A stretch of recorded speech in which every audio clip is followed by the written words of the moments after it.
HCU భూముల పరిరక్షణ కోసం విద్యార్థులు చేస్తున్న పోరాటంపై రేవంత్ రెడ్డి సర్కార్ దుర్మార్గంగా వ్యవహరిస్తుందని దుష్యన పర్వం కొనసాగుతుందని బీఆర్ఎస్ వర్కింగ్ ప్రెసిడెంట్ కేటీఆర్ నిప్పులు చెరిగారు.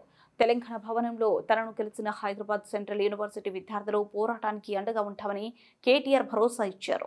అనంతరం ఆయన మీడియాతో మాట్లాడుతూ భూముల పరిరక్షణ కోసం ఆందోళన చేస్తున్న ఆడబిడ్డలను లాగి పడేసి దుస్తులను చించి దౌర్జన్యం చేయడం ఏంటని నిలదీశారు.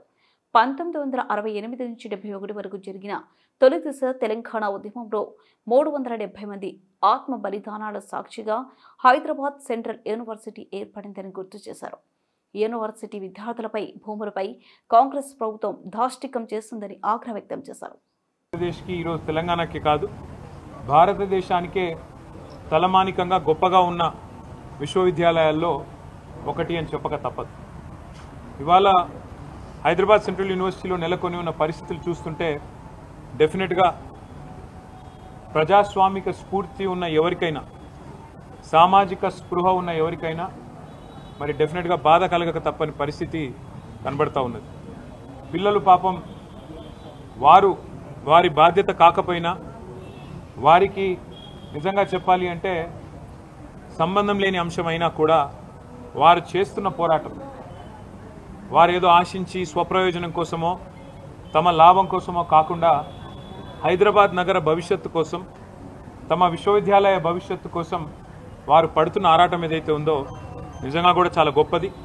ఈ మధ్యకాలంలో కొత్త తరం పిల్లల్లో పోరాట స్ఫూర్తి తగ్గిందేమో అని అప్పుడప్పుడు మేము కొద్దిగా ఉద్యమం నుంచి వచ్చిన వాళ్ళం అప్పుడప్పుడు బాధపడుతూ ఉంటాం. కానీ అదేమీ కాదు.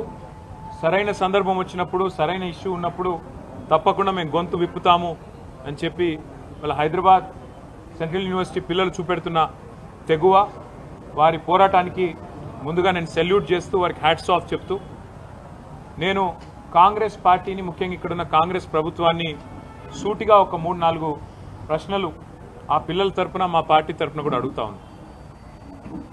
ఒకటి, ఇవాళ మీరు చేస్తున్న దాష్టీకం, మీరు చేస్తున్న అరాచకం గత 3 రోజులుగా వందల సంఖ్యలో బుల్డోజర్లను పంపి, వందల సంఖ్యలో అక్కడ హిటాచీ మెషిన్లను పంపి, వందల మంది పోలీసు వాళ్ళని పెట్టి ఎందుకు ఇంత ఆగం, ఇంత గందరగోళంగా అక్కడ ఉండే చెట్లను కొట్టేసి, అక్కడ ఉండే జంతువుల్ని తరిమేసి, అక్కడ ఏమీ లేదో అంత బంజరు భూమి అని చెప్పడానికి ప్రభుత్వం ఎందుకింత ఆరాటపడుతున్నది చెప్పాలని నేను కోరుతా ఉన్నాను.